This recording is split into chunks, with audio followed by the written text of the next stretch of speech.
Hey everyone, it is Haley Gabrielle here, and today I'll be reading from The Wings of God, Miraculous Stories of the Lord and His Angels at Work by Joe Wheeler. And today I will be reading from page 175. It is called Angels Unawares, and it says, Marlene sat in a comfortable chair near the fireplace. In her lap lay an open Bible. Her face wore a puzzled expression. The text she had just finished reading, what did it mean? Uncle Jim, who sat close by, laughed merrily. Marlene, you look as if you were about to take castor oil. Oh, I was trying to think, Uncle Jim.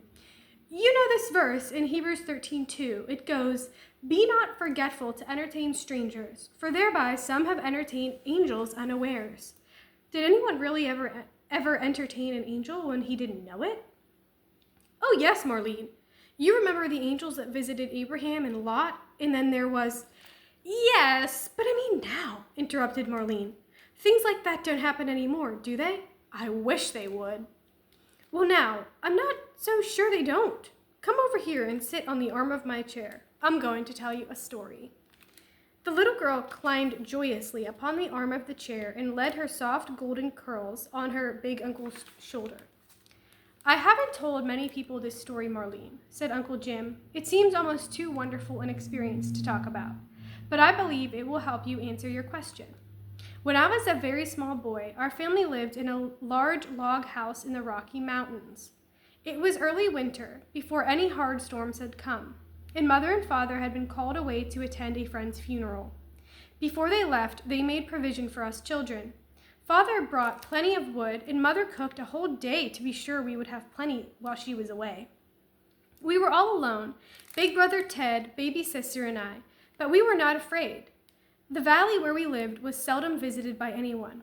We were there only because Father's government work required it. We played and worked all day long. The hill south of our house provided fine sliding and skiing. While we were sliding in the late afternoon, a man on horseback rode up and began to ask questions. Brother Ted motioned for me to be still and answer as well as he could. The stranger wanted to know all about our family, where Father and Mother were, and when they would be home. Finally, he rode away, and we finished our sliding. But Ted was not so jolly after that. However, because I thought Ted, who was 16 years old, was not afraid of anything, I soon forgot all about the strange man. I learned later that he felt uneasy about a sum of money belonging to the United States government, which Father had hidden under the floor by our cellar door. Quite suddenly, a severe storm broke. Ted and I hastened to get the chores done. After supper, we went to the living room, where the fire burned warm and bright.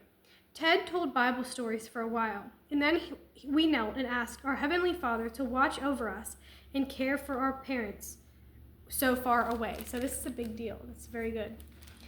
Then Ted brought apples. We popped corn, and before long, we were having loads of fun. Ted was playing horseback for our little sister when a knock came at the door. It surprised us. Big Brother looked at me for a long while. The knock came again, more loudly than before. Ted walked to the door and opened it. A tired and apparently half-starved man staggered in. Ted helped him remove his heavy boots and coat and had him sit before the roaring fire.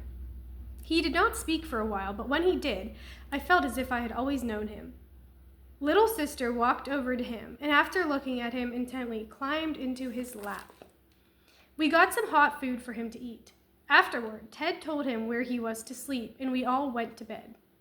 In the middle of the night, Ted awoke with a start. Someone was rattling the door. It opened, and the person walked in. Ted, thinking it was a stranger, felt at ease, but after some moments, a different noise started, and so he decided to investigate. Cautiously peering from the bedroom door, he saw a light and a figure over by the cellar door. Uh-oh. He was somewhat frightened and a little angry. He called out to the man to leave, but the thief only laughed and stood up.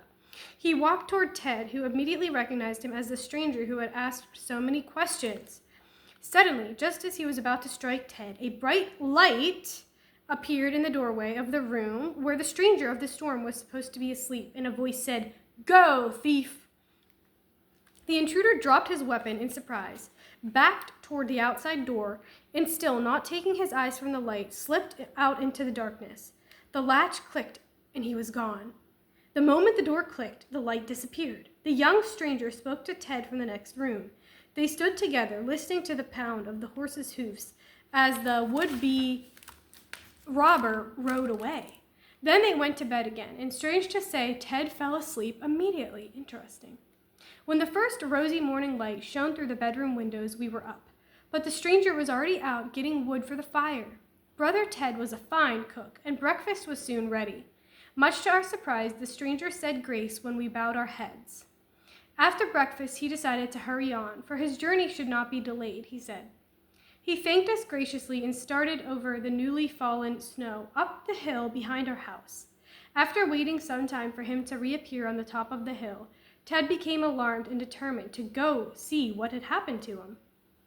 A few minutes after he left, I found a white card on the bed where the stranger had slept. 2 hours later, Ted came home. He said he could find no trace of the man, and that just behind the house the tracks had stopped. Oh, how cool. Brother seemed greatly mystified and uneasy about the whole thing, until I gave him the little white card. After reading it, he found a chair. Taking baby sister in his lap, he read aloud. As soon as I stood at his arm, and it said, "Be not forgetful to entertain strangers, for thereby some have entertained angels unawares." Ted took my hand in his and said, "Jimmy boy, you may not understand, but I know that man was an angel sent to protect us." So real quick before I finish, remember they had prayed after they ate and were eating popcorn and stuff, they had prayed to the Lord that he would protect them with his angels. So this is a big deal. And then we continue on page 178. It says, Uncle Jim sat for a moment in silence. Then Marlene slid into his lap, looked into his kind eyes, and exclaimed, "Now I truly understand. Angels are with us right now, every day. And if we do as we should and serve our Heavenly Father, they will keep us from harm." "Yes," smiled Uncle Jim, "and you may even see one someday and not realize that you have seen an angel." So this was just a really precious story about childlike faith, first of all.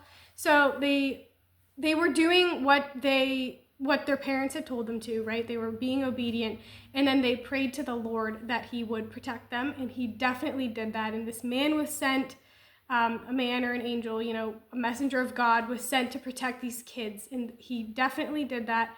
And then we see, this is really cool, this is a really cool little detail, that there was like a legacy involved with this. So then years later, we have this, him telling, little children about this. So that's another key point, a takeaway, is when we have something like that happen in our lives, that where the Lord really works powerfully in our lives, we want to testify about that and share it with as many people as possible. And as we share things, it edifies not only other people, but it also encourages our faith as well and gives glory to the Lord. So I was super encouraged by this, and I hope you all were edified as well. So continue to keep your faith muscles strong, and just remember that the Lord loves you so much. And sometimes, like we saw in this book, that we entertain angels unaware. So be on the lookout for that, everyone, and keep your faith in Jesus strong. We'll see you next time. Thank you.